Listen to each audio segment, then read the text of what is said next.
Hello, my name is Electrician's Mate First Class Alan Naylor, attached to the USS Tennessee Gold Crew in Kings Bay, Georgia. My story is that I got a DUI while coming back from a command function. That day we had GMT training to discuss the outcomes of DUI. We had the base safety officer come in to give us the discussion on DUI and the results out in town and on base, as well as the effects on your military career. I went to the command party in Jacksonville, Florida, had 4 doubles of Jack and Coke, and then came back on base. On my way on base, went through the gate with no problem, and around the corner there was a sobriety checkpoint. Sobriety checkpoint, they stopped me, asked me if I had anything to drink. I told them that I had.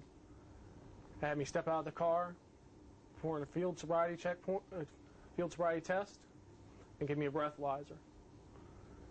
I was a .14 on the breathalyzer, and then they handcuffed me, put me in the police cruiser, and took me to base security. My division officer had to come pick me up that morning at around 3 a.m. The worst part of it afterwards was not knowing what was going to happen to me, and that I wouldn't be able to tell my wife and kids exactly what was going to happen to them and to me. That day after we'd had the training, like a lot of the other guys, I joked about with them about how stupid people are who get DUIs and the stupid things people do. Because everybody knows that it's a personal choice, but no one thinks about it when they're doing it. When I did it, I came back from Jacksonville, and I didn't think about the fact that I'd had 4 doubles. I felt fine.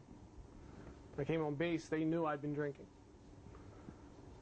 That afternoon, the day after, I had to go get my license back from security. I had to call my chief and everybody on the boat that was involved and let them know what had happened.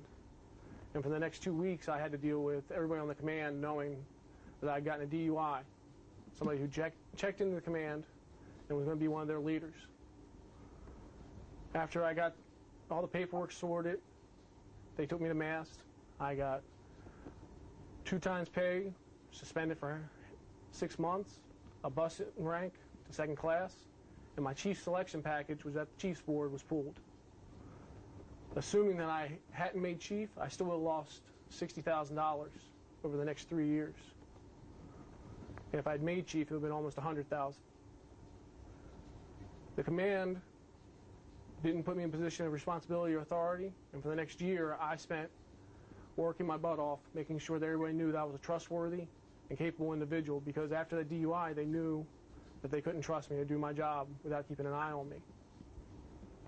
My wife and kids had to live on a much reduced status because I had less pay, and they were further away from me because I had to spend more time at work to make sure that I did my job to support the command. After a year and a half, I was able to get my rank back because I had proven to the command that I was trustworthy and a worthy individual to be a first-class petty officer. It took a review board from Millington to decide that I was worthy to be a first class again. After 3 months of being a first class, I'm finally going to be back where I was prior to my DUI. And for the next 3 years, I won't have a good chance of making chief. I'm looking at retiring as a first class now instead of a senior chief because of my DUI. The mistakes I made that day and that night are going to affect me for the rest of my career, regardless of what I do. And I'm unhappily dealing with that now and tomorrow and every day after that. My name is Alan Naylor, and that is my story.